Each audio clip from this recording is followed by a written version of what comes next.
பேரன்பு கொண்ட பெரியவர்களே, என் பெற்ற தாய்மார்களே, அன்பு உள்ளம் கொண்ட சகோதர சகோதரிகளே, மாணவ மணிகளே, மரியாதைக்குரிய காவல்துறை அதிகாரிகளே, ரசிக பெருமக்களே, பொதுமக்களே, உங்கள் அனைவரையும் எங்களது கலைக்குழுவின் சார்பாக வருக வருகவென்று வரவேற்கின்றேன். இந்த நாடக கலையை வளர்த்த தவத்திரு சங்கரதாஸ் சுவாமிகள், சூடியூர் கனக சபாபதி பிள்ளையவர்கள், நமச்சிவாயபுரம் NS வரதராசனை அவர்களின் பாதம் தொட்டு வணங்கி, சிவகங்கை மாவட்டம் தஞ்சாவூர் MK முத்துசாமி ராஜநடிகரின் மகனாகிய சமயக்கருப்பு ஆகிய நான் மாமன்னர் ஹரிச்சந்திரன் பாத்திரம் தாங்கி உங்கள் அன்பையும் ஆசியும் பெற உங்கள் முன்னால் வருகிறேன். நன்றி, வணக்கம்.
ஒரு பொய்யுரைக்கு அஞ்சி என்னை நாட்டை இழக்க வைத்தாய், மனைவியும் மகனையும் விலை கூறி விற்க வைத்தாய், என்னை இந்த நிலைமையிலே கொண்டு வந்து நிறுத்திவிட்டாய் இறைவா.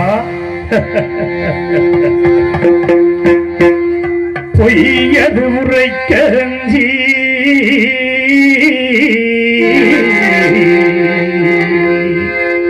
பொய்யது உரைக்க அஞ்சி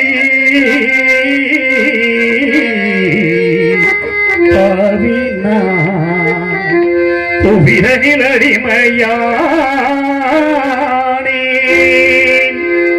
பொய்யது உரைக்காஞ்சி பாவினான் புவிரனில் அடிமையானே. கையகமெல்லாம் காத்தன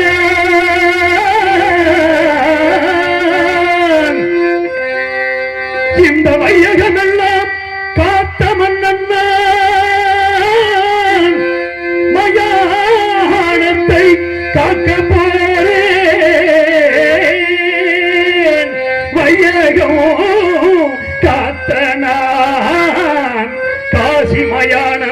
காக்க புறப்பட்டேன் தெய்வமே தெய்வமே தெய்வமே தெய்வமே தெய்வமே தெய்வமே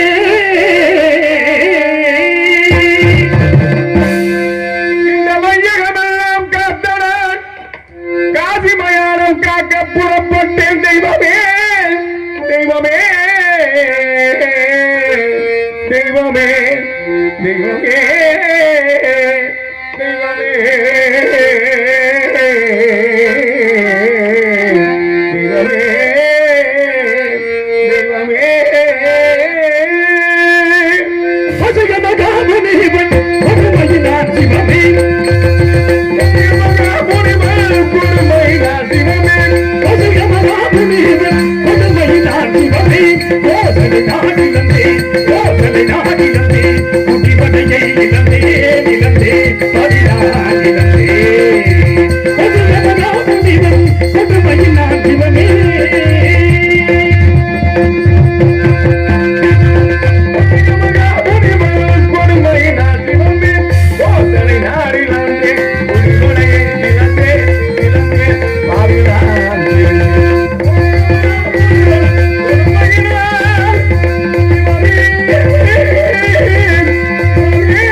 அமைச்சரை நான் பிரிந்தேன் படி நான்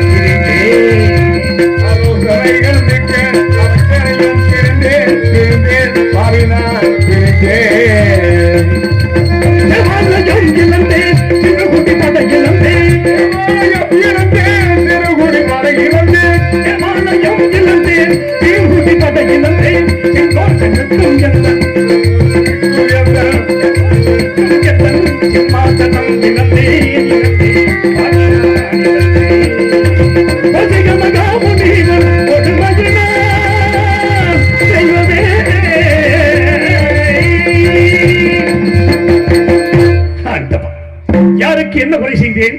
யார் குடியை கெடுத்து வாழ்ந்தேன்? இந்த மண்ணுலகில் உள்ள அருள் பெற்ற அனைவரும் இன்புற்று இருக்க வேண்டும் என்பதற்காக அல்லும் பகலும் அணிதினமும் திருப்படியை பிணைந்திருந்தேனே இறைவா, நான் என்ன குற்றம் செய்தேன்? இல்லை என்று வந்தவர்களுக்கு அள்ளி கொடுத்தது குற்றம். நீதி தவறாது 56 தேசத்தையும் நெறிமுறையோடு ஆட்சி புரிந்தேனே ஆண்டவா, அதுதான் நான் செய்த குற்றமாக இறைவா. நாடு நகரங்களை இழந்தேன், பெண்குலத்தின் திருவிளக்கம் பத்தினியை பிரிந்தேன், பாசத்தால் ஈன்றெடுத்த மகனை வெற்றி நம்பிக்கையை வைத்திருந்த நண்பனை பிரிந்து நீதி தவறாத செங்கோலை இழந்து நிலை தடுமாறி நிற்கும் என் நிலைமை கண்டு உனது மனம் இறங்கவில்லையே இறைவா, கல்லாகிவிட்டாயா? உன் மனம் தான் கல்லாகிவிட்டது. கடைக்கண் திறந்த இந்த ஏழையின் திருமுகத்தை ஒரே ஒரு முறை பார்க்க மாட்டாயா பகவானே? பகவானே பகவானே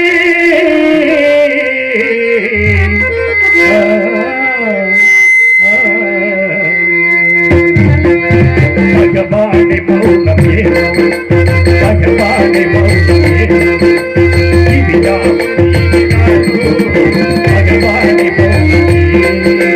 பகவானே மௌனமேனோ யாரும்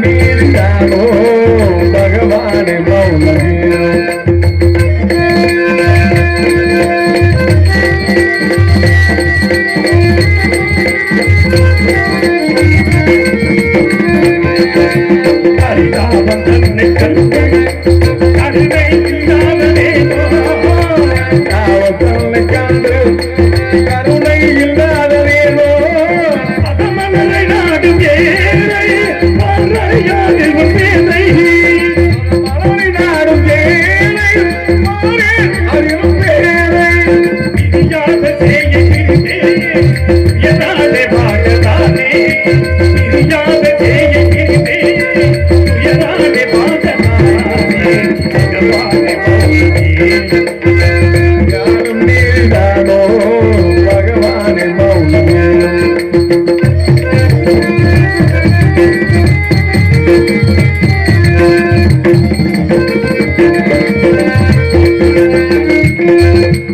பகவானே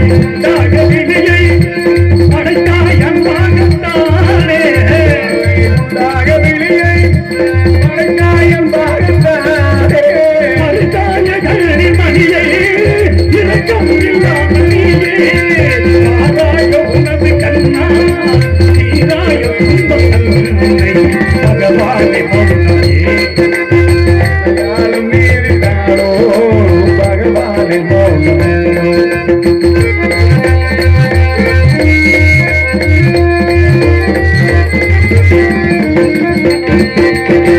காலம் என்ற தேவா தேவா தேவா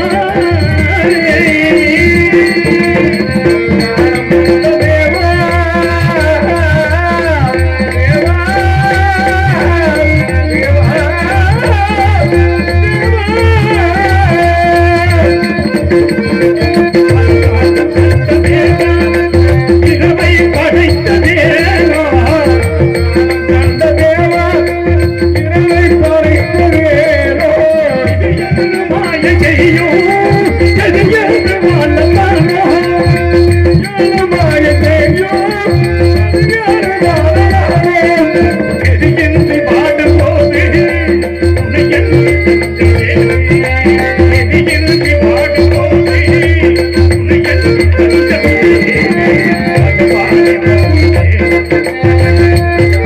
நீதானோ பகவானின் மௌனமே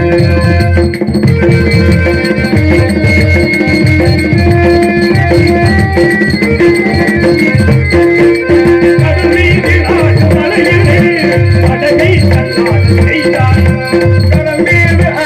அலையில் படகை கல்லாட செய்தாய்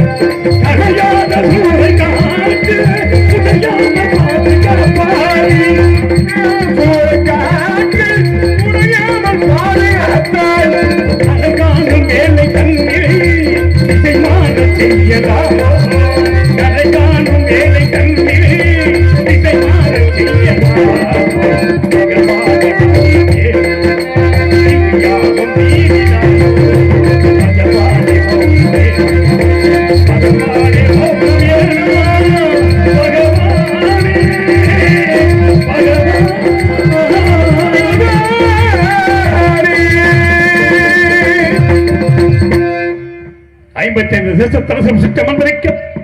அவ்வப்போது ஆலோசனை அமைச்சர்கள் இருக்க ரத்தின சிம்மாசனத்தில் அமர்ந்து தேச விசாரணை செய்து கொண்டிருந்தேன் ஒரு நாள்.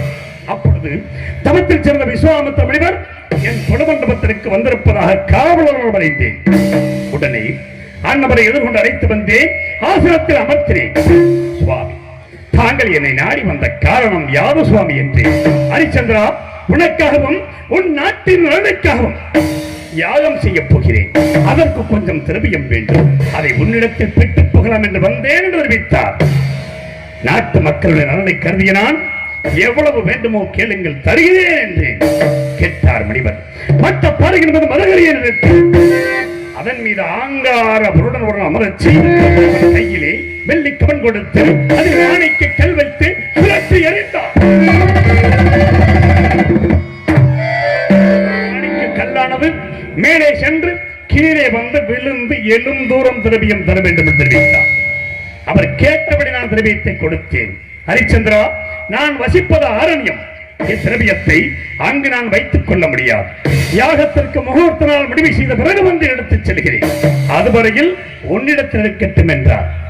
சுவாமி, தங்களை போன்ற மகான்களுக்கு கொடுத்த பொருளை மீண்டும் நான் வைத்துக் கொண்டால் நன்னிலை வாயில் நகரற்று போவதாக சுருதிகள் கூறுகிறபடியா இப்பொருளை நான் வைத்துக் கொள்ள அருகதையில்லை.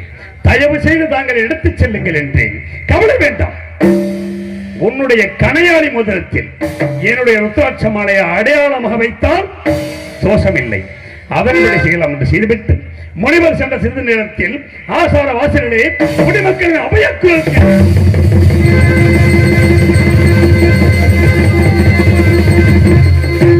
சென்று பார்த்தேன். குடிசனங்களே, உங்களுக்கெல்லாம் என்ன நேர்ந்தது? நான் என்ன உரை வைத்திருக்கிறேன்?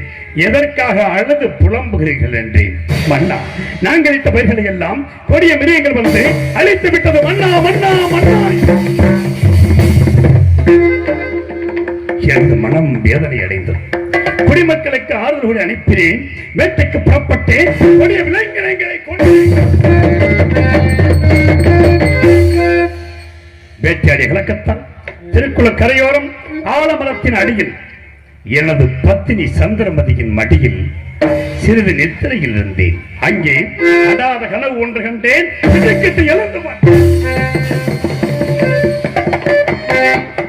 இரண்டு நடன மாதர்கள் என் முன் வந்து நின்றார்கள். மாதர்கள், நீங்கள் யார்? உங்கள் ஊர் பேர் என்ன? என்னை நாடி வந்த காரணம் என்னவென்று கேட்டேன். மன்னா, நாங்கள் வசிப்பது இமயகிரி சார். என் பெயர் சரசவல்லி, இவள் பெயர் காமவல்லி. எங்களுக்கு பரதமும் சங்கீதமும் தெரியும். அதை தங்கள் சமூகத்தில் நடித்தும் படித்தும் காட்டி தக்க சன்மானம் பெற்று புகை வந்தோம் என்று தெரிவித்தார்கள். எங்க நடியுங்கள், படியுங்கள் என்று நடித்தார்கள், படித்தார்கள். கண்ணுற்றே, சந்தோஷமுற்றே. வேண்டிய சன்மானத்தை கொடுத்தேன். பெற்றுக் கொள்ள மறுத்து என் திருமணிக்கு நிறுவனக்கூடிய பூச்சக்கர குடையையும் எனது வெற்றி மாலையையும் பரிசாக கேட்டார்கள். பெண்களே, கொடுக்கக்கூடிய பொருளாக இருந்தால் தயங்காமல் கொடுத்து விடுவேன். இதை விடுத்து பொன்பொருள் எவ்வளவு வேண்டுமோ கேளுங்கள், தருகிறேன் என்று. பொன்பொருளா? பொன்பொருள் எங்களுக்கு தேவையில்லை. அப்படி என்றால் எங்கள் இருவரையும் நீங்கள் திருமணம் செய்து கொள்ள வேண்டும் என்றார்கள். பெண்களே, நான் தந்தாரமின்றி பிரதாரம் சிக்காதவன். தயவு செய்து இந்த இடத்தை விட்டு போய்விடுங்கள் என்று எவ்வளவோ அறிவுரைகளை எடுத்து கூறினேன். கேட்கவில்லை. காவலர்களை அழைத்தேன், அடித்து துரத்தினேன். மாதர்கள் சென்ற சிறிது நேரத்தில் விஸ்வாமித்திர முனிவர் கடும் கோபத்தோடு வந்தார். என் திருமுடியை காலால் ஏற்றி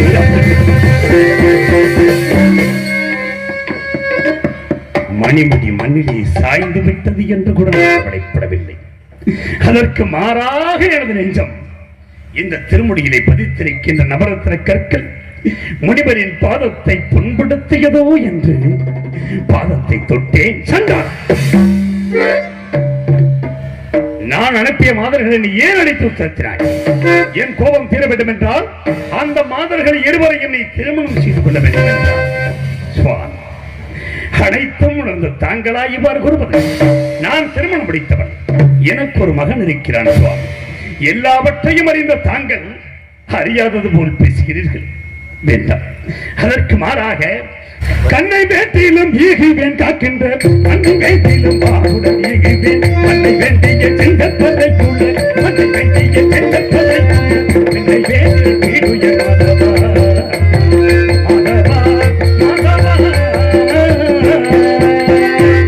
கண்ணை வெண்டல் தருவேன், காக்கிறது மண்ணை கேட்டாலும் தருவேன். ஒரு பொழுதும் அந்த மாதர்களை அடைய மாட்டேன் என்றேன். ஹரிச்சந்திரா, உன் கண்கள் அழைத்ததற்காக நீ கூறியபடி இப்பொழுது 56 தேசத்தை எனக்கு தாரை பார்த்து கொடு என்றார். ஒரு வார்த்தை உபமானத்திற்காக சொன்னேன். இல்லை என்று சொன்னால் சொல் தவறியதாக போய்விடுமோ என்று கருதினான். அன்பு மனைவிதார் அவரை கெண்டிகளை ஜலம் கொண்டு வர செய்து முனிவருக்கு அபயமாக 56 தேசத்தையும் தாரை பார்த்து கொடுத்து சற்று நேரம் கழித்தபின், ஹரிச்சந்திரா, நீ யாகத்திற்கு கொடுத்தாய் அல்லவா திரவியம், அதை இப்பொழுதே கொடு என்றார். அரண்மனை களஞ்சியத்திலே இருக்கிறது, எடுத்துக் கொள்ளுங்கள் என்றேன். ஹரிச்சந்திரா, நீ நாடு நகரங்களை தாரை பார்க்கும் பொழுது பொருள் நீங்களாக தாரை பார்க்கவில்லையே. இல்லை என்று சொல்லிவிடு, போய்விடுகிறேன் என்றார். இல்லை என்று சொல்ல மாட்டான் இந்த ஹரிச்சந்திரன். எனக்கு ஏதாவது ஒரு தவணை கொடுங்கள், தவணைக்குள் தங்களுக்கு சேரவிட தெரிவித்து நான் கொடுத்து விடுகிறேன் என்றேன். ராஜகர் 48 நாட்கள் தவணை தருகிறேன். யாகத்திற்கு சேரவிட தெரிவியத்தை உடனே பேச்சு அவரிடத்தில் கொடுத்து விடு என்றார். நான் சம்மதித்து இந்த நாட்டை விட்டு போவதற்காக ஒரு அடி எடுத்து வைத்தேன். ஹரிச்சந்திரா, சுவாமி, நாடு நகரங்களை கொடுத்து விட்டேன், இனிமேல் என்ன தர வேண்டும் என்றேன்.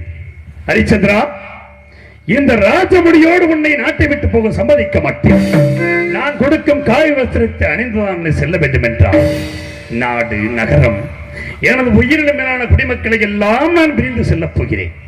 எனக்கு இந்த ராஜமுடியா பெரிது, தாராளமாக கொடுங்கள் என்று கூறிய நான் கண்டபத்திரம் இளந்தேன், கண்டபத்திரம் மணிந்தேன், கண்டபத்திரம் இளந்தேன், கண்டபத்திரம் மணிந்தேன், காடி கொடுத்த சேரும், காடி கொடுத்த சேரும், காலவிலும் இளந்தேன், இளந்தேன், காடி நான் இளந்தேன்.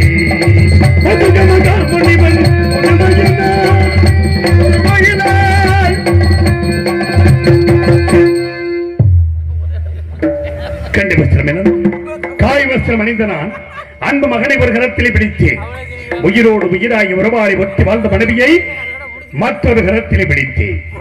நாடு நகரங்களை எல்லாம் விட்டு காசிமா நகரத்தை நோக்கி நடந்து சென்றேன். எப்படி நடந்து சென்றேன் தெரியும்?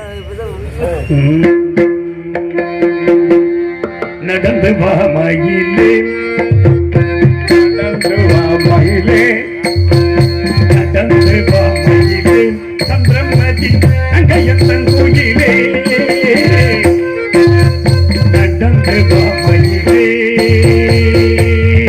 மயிலே,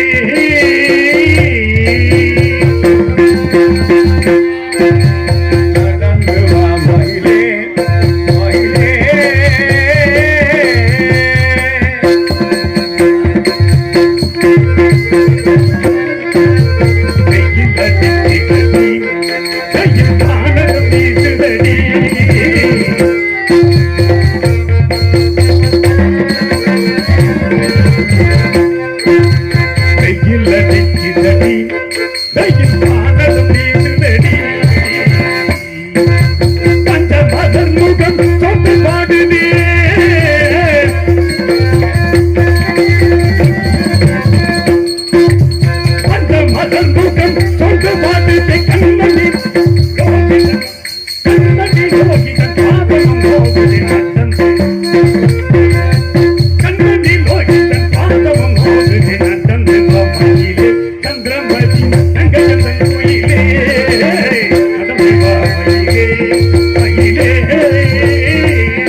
இப்படியாக நடந்து சென்று காசிமா நகரத்தை அடைந்தேன்.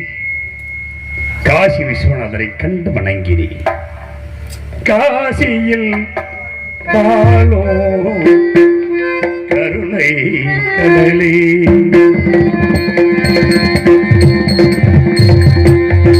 காசியில் பாலோ கருணை கடலே, அடைக்கல் பாராய் அடைக்கல் நீயே, காசியில் பாலோ கருணை கடலே.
காசி விஸ்வநாதரை கண்டேன், வணங்கினேன்.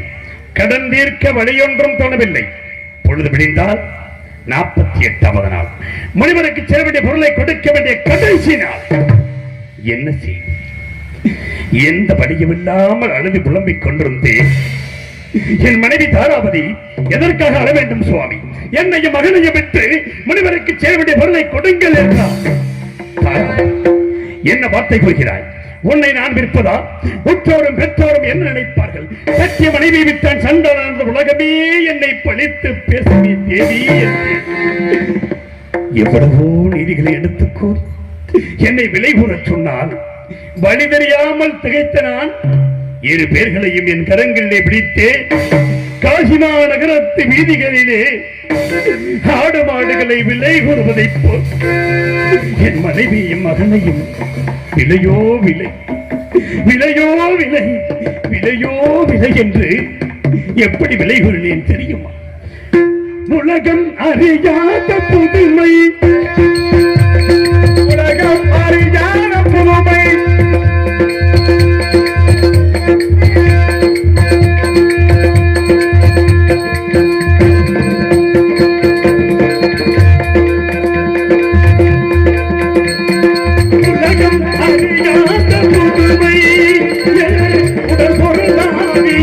கடனுக்கு விட்டது உலகம் அறியாத புதுமை.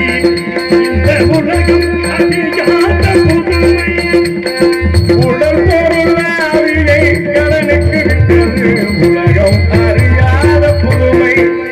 இந்த உலகம் அறியாத புதுமை.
விலையோ விலை என்று விலை கூறி சென்றேன்.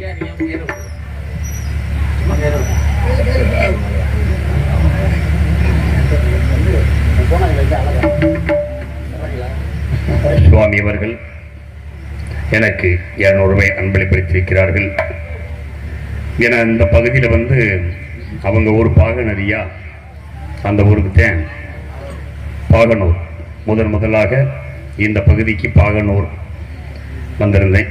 அங்கே பார்த்துட்டு இந்த ஊருக்கு நீங்கள் என்னை அழைத்ததாக சொன்னார்கள். உங்கள் அனைவருக்கும் நெஞ்சார்ந்த நன்றியை தெரிவித்து கலைப்பணி தொடங்கி நன்றி நன்றி நன்றி நன்றி. மனைவி மகனையும் விலையோ விலை என்று விலை ஊறி சென்றேன். யாருமே விலைக்கு வாங்க முன்வரவில்லை. கடைசியாக காலகண்ட ஐயர் விலைக்கு வாங்கினார். அன்பு மகனையும் மனைவியையும் என் கண்ணெதிரே அடித்து இழுத்துச் சென்றார். என்ன செய்தேன்? அந்த பொருளை பெற்ற நான் தாரகரிடத்தில் கொடுத்துவிட்டு பட்டகடன் தீர்ந்து விட்டது என்று மன அமைதியோடு இருந்தேன். மனிதன் நினைப்பதுண்டு வாழ்வு நிலைக்கும் என்று, இறைவன் நினைப்பதுண்டு பாவம் மனிதன் என்று. மனிதன் நினைப்பதுண்டு வாழ்வு நிலைக்கும் என்று, இறைவன் நினைப்பதுண்டு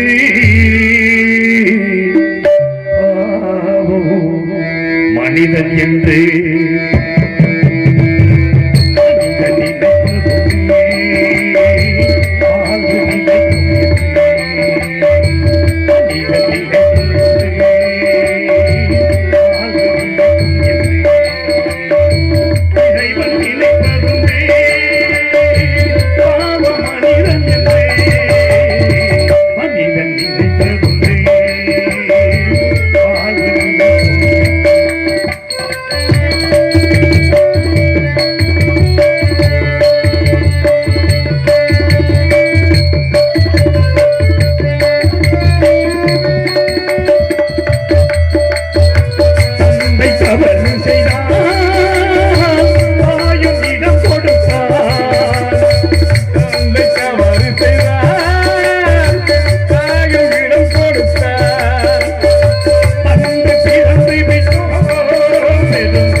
நட்சத்திரர் ஓடோடி வந்தான். ஹரிச்சந்திரா, உன்னோடு 40 நாள் கஷ்டப்பட்டு வந்திருக்கிறேன்.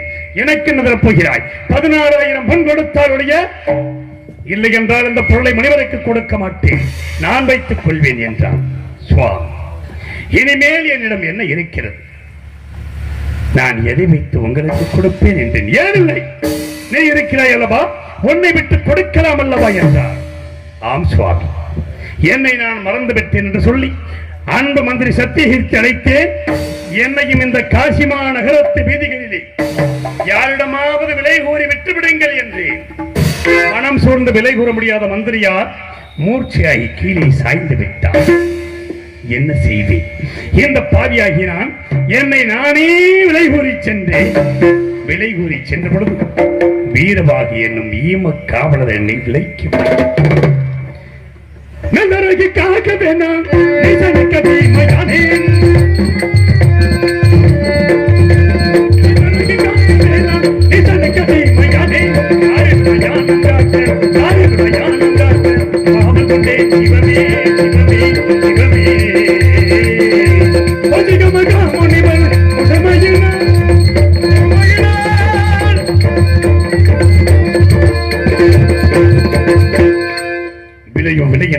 சென்ற வீரமாக என்னும் ஈமக்காவலருக்கு அடிமையானேன். கல்குடம் சுமக்க வைத்தார், இறந்த கன்றை அறுக்க செய்தார். அறுக்கும் பொழுது கத்தியானது கையிலே அறுபற்ற ரத்தம் கொட்டுவதை பார்த்தார். ஹரிச்சந்திரா, உனக்கு இந்த வீட்டு வரை எல்லாம் சரிப்படார்.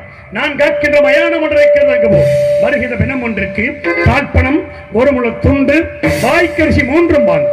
கால்பணம் முழத்துண்டு எனக்கு அனுப்பி வை, வாய்க்கரிசி மட்டும் உனது புசிப்பிற்கு வைத்துக் கொள் என்றார். அரண்மனைகிறேன் அறுசுவை உணவு உண்ட நான் இன்று இந்த மயானத்திலே பிணத்தின் மேல் போடப்படுகின்ற வாய்க்கரிசி கொண்டு வாழும் அளவுக்கு என்னை கொண்டு வந்து நிறுத்திவிட்டாய் இறைவா. என்ன செய்வேன்? எஜமானிட்ட கட்டளைப்படி மயானத்தை காக்க புறப்படுகிறேன் இறைவா. மயானத்தை காக்க புறப்படுகிறேன். போகின்றேன் போகின்றேன்